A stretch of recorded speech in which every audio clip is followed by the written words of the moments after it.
Hanggang ngayon, OVP pa lang din ang papadrug test. I wonder why. Last question, please. No, hindi ako tao na nagpapaareglo. Tsaka hindi ako tao na nabibili ng pera. Ma'am, are you a threat now to national security? Am I a threat to national security? What they are doing to me is a threat. Sagot ko yan sa NSC. Mamaya, bukas. Ma'am, may nabanggit Diba? kayo na bibinigay sa inyo sobre si First Lady ni Sara Neta Marcos. Para saan ba yun? Purpose ng millions na yun? Yes, sabi? I'm waiting for that question to come up in the committee hearing.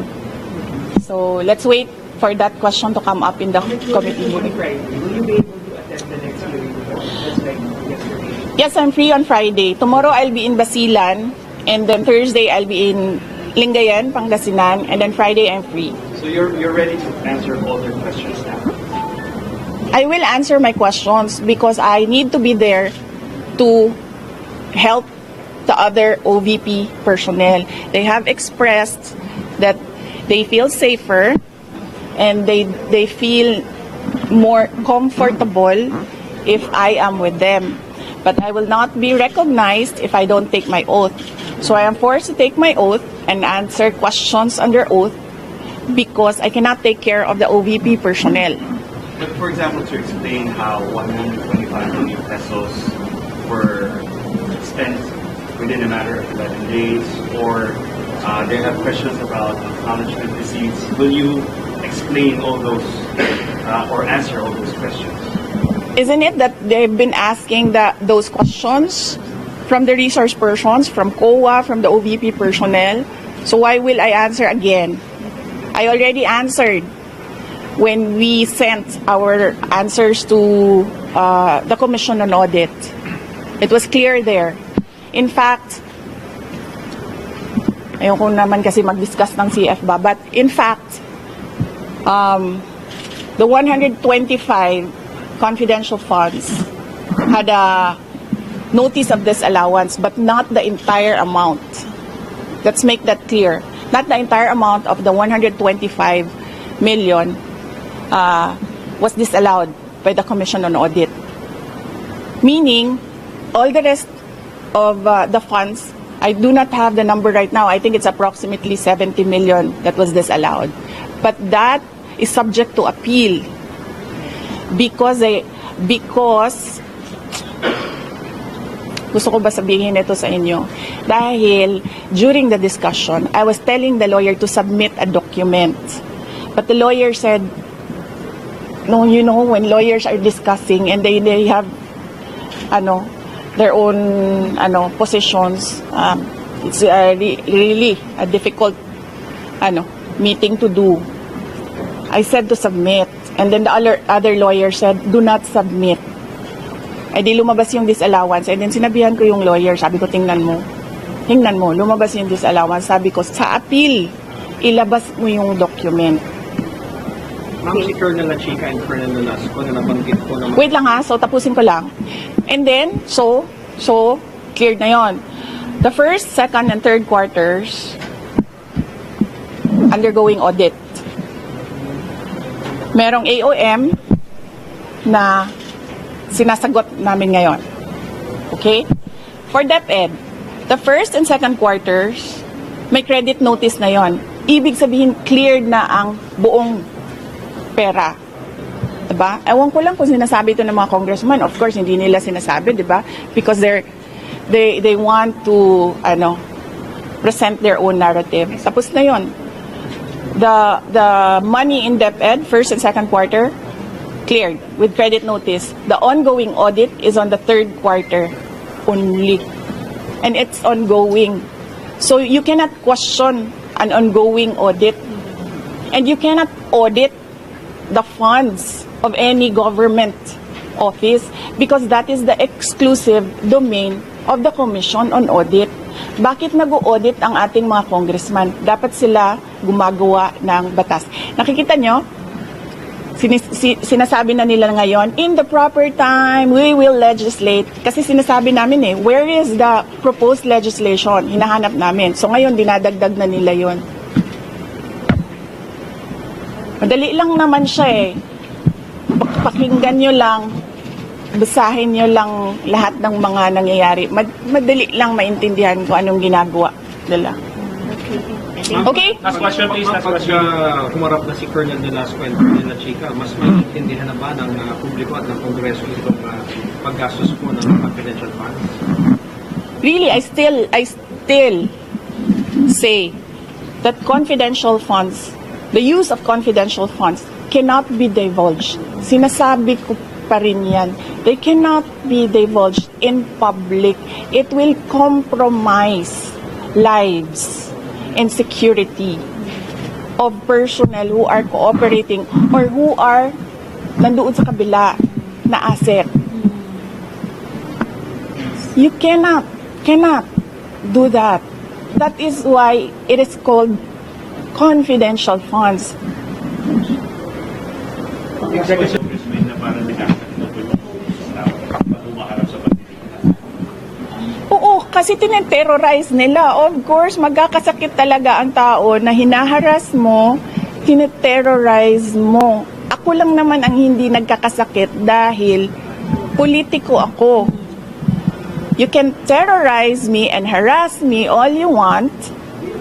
It does not matter to me. Pero these are ordinary Office of the Vice President employees. They are not politicians. They are ordinary citizens. So, pag hinaras mo yan, terrorize mo yan, ganyan talaga mangyayari. Sinasabihan ko yung doktor kagabi, Doc, i-clear nyo yan na mag-attend ulit. Kung sa susunod, diretsong stroke na yan. Ngayon, swerte tayo, hindi na stroke, hindi na heart attack. But the family has a history of heart attack.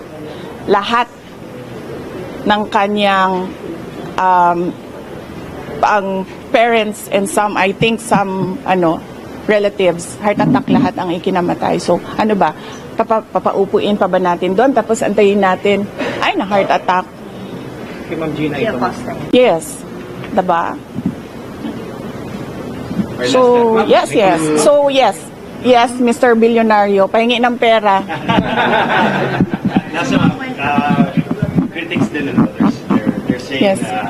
of course you've already said that you're here almost 24/7 because you're concerned about your staff. Yes. Some of your critics say you're here 24/7 because you're afraid they might say something, might divulge something that might incriminate you.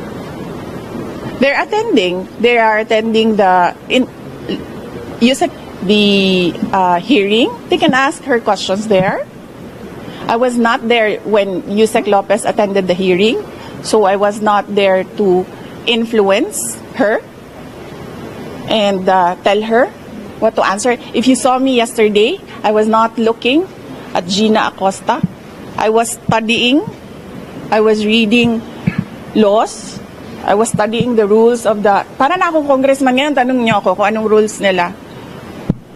I was studying the rules of the House of Representatives. I was not looking at her. Pinapabayaan ko siya sumagot. Siguro umiiling-iling ako paminsan-minsan dahil I feel na hindi dapat dinadivulge sa public yung ibang mga sinasabi na ng kasama ko, pero wala akong magawa. Kasi ayaw namin na ma-detain sila. So, sumasagot talaga sila. Si Edward Fajarda, not once did I coach him. Pero si Gina, I helped her with the term detail. Kasi she was trying to remember kung anong tawag nung isang tao na galing sa isang opisina, na nililipat sa isang opisina, and that is called detail. So I told her detail, and she said details. From yung money yung CF is from SDO, dumidiretso daw sa mga security officer. Yun talaga mamang nature ba ng confidential funds? Yes, there is an SDO, and there is a security officer, and there is a head of agency. So, ako yung head of agency, may SDO kami, may security officer kami. Ganon talaga ang structure. Again, sinabi ko ito sa mga, wala kasing mainstream noon ba? Again. So, alam natin lahat ng, mahalikan ko na yung news. Mike, please. Ayoko itong pula.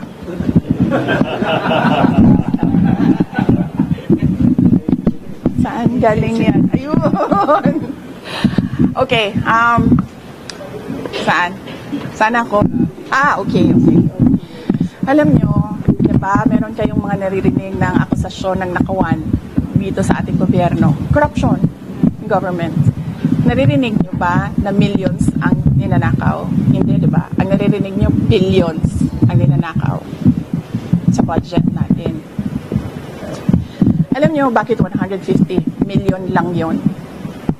Kasi kinompute yun kung buwan-buwan ano ang gagawin at ano ang i-implement. Napakaliit na amount ang 150 million. So bakit kami magnanakaw ng 150 million? Ang nakawan sa gobyerno, billion. Ginamit yun sa trabaho. Bakit 125 plus 500 lang yung sa Office of the Vice President? Kasi kinompute yun buwan-buwan. Ang problem sa 125, binigay siya sa amin December na. And the requirement in government offices, you have to utilize money before December 31, before the end of the year.